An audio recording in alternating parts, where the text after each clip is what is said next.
Hey guys, the Punisher Max 17 here, and I am doing a review of these guys right here, the Digi-Warriors Rapidmon and Gold Rapidmon Digimon figures.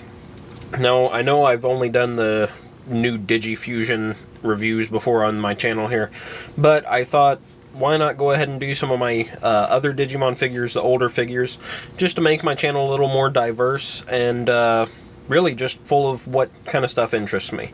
So I thought I'd go ahead and start doing some reviews on those, and these will be the first.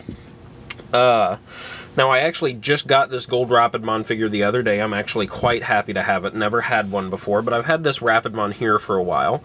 Now, these figures were released in the early 2000s. This Rapidmon was released in during the Season 3 line of the Digimon figures, the Digimon Tamers series. Would have been right around 2000, 2001 when this guy was released.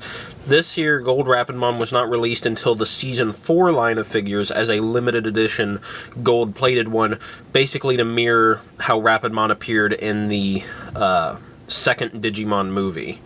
Or, well, first here in America, it was all combined. Anyway, it was the Season 2 Digimon movie with Rapidmon appearing in that. Gold Rapidmon, I should say. Now, these figures are almost identical in every way, aside from paint, of course. The only real differences here is this Gold Rapidmon has that little insignia. Now, it's not inscribed in, it's just kind of stamped in there. But otherwise, some of the colors are different. You know, the molded colors are different, and the painted colors on this are different. As you can see, this is a lot less detailed than the one on regular Rapidmon is. Honestly, both figures look fantastic all the way around. I absolutely love the look of the Digi-Warriors line as a whole, and these guys. I always loved Rapidmon. Now, one thing about this one is it's a little bit jarring almost, because you have two different kinds of gold. You have the super shiny chromed gold, and then the painted gold on the rest of the figure. So it really does make it pop, but it would have been cool to see them go for a one solid finish on that figure. But anyway, let's go ahead and get into articulation. Now, these figures, both going to be exactly the same. I'm just going to do the review on one, but you can just imagine it's the other if that's the one you're looking for. And I'm going to do it on Gold Rapidmon here, just because he's shiny, cool, and a limited edition kit. So, or not kit, but figure. So, why not? So let's start at the feet. Now, the foot itself, the gold part, is separate from the lower leg, so that has some movement right there. And then you'll see the armor gold red part, and then the tan colored part has 360-degree rotation right there, so that's pretty nice. And then the tan part not only has 360-degree rotation, but also has about 90 degrees that it can move right there. So that is pretty nice all in itself. Now, this upper part basically just has 360-degree rotation at the waist joint, which is just the giant gold piece. Now, between here you have another tan part for the body, where you can move this gold piece side to side about that far. Unfortunately, it does not go full 360 if that's what you were looking for, but it does move side to side. And then you get extra articulation up here attaching to the upper chest piece. Now let's see if we can get this. So it goes that far that way, that far that way. So you actually get a decent, despite the fact those don't go 360, you still get a decent range of articulation because it moves at both points, which is actually a pretty nice little feature. Alright.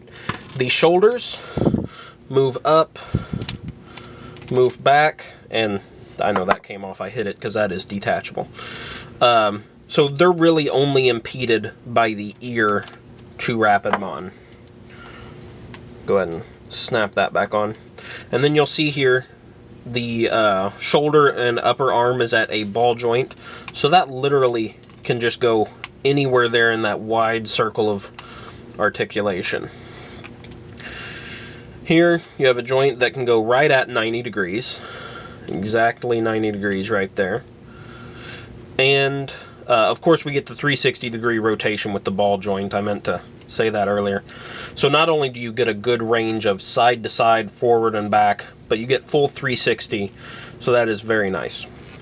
The last thing of articulation here on the hand is the little missile that does spin around in circles, pops out, goes back in, just a little kind of thing to play with there. Lastly, articulation wise, is the head, and you get just a little bit of articulation out of there. I mean, just a little bit, but it's enough that you can kind of tilt his face and just have him looking side to side, and it's really all you need. Now, there's actually really nice paintwork on the eyes. I'm sure you probably might not have actually been able to see these in the review so far, but that's actually really nice paintwork in my opinion for a pretty small area. You'll notice mine does have some paint wear. I actually got this pretty cheap. I have some paint wear right there and right there, as this gold plating can tend to scratch off on almost all metallic toys. But the Digimon figures I've had to have metallic coating, in all honesty, have held up better than I would have expected most to. So that's the articulation, and in all honesty, it's very impressive to me. For figures this old, you typically, or at least I typically, wouldn't expect them to have such a wide range of articulation while staying so faithful to the design of the original Digimon. Now, these figures don't have any gimmicks like Digivolving figures or the newer figures where they can be taken apart and part swapped, but they're just straightforward action figures, and honestly, they're very high quality. So yeah, that is the Digi-Warriors Rapidmon and Gold Rapidmon. So I hope you guys liked this review. I'll hopefully be doing more of them in the future. And yeah, you guys hopefully will be able to get to see a whole lot of different range of Digimon figures if you're interested. So thanks for watching, and I'll see you next time.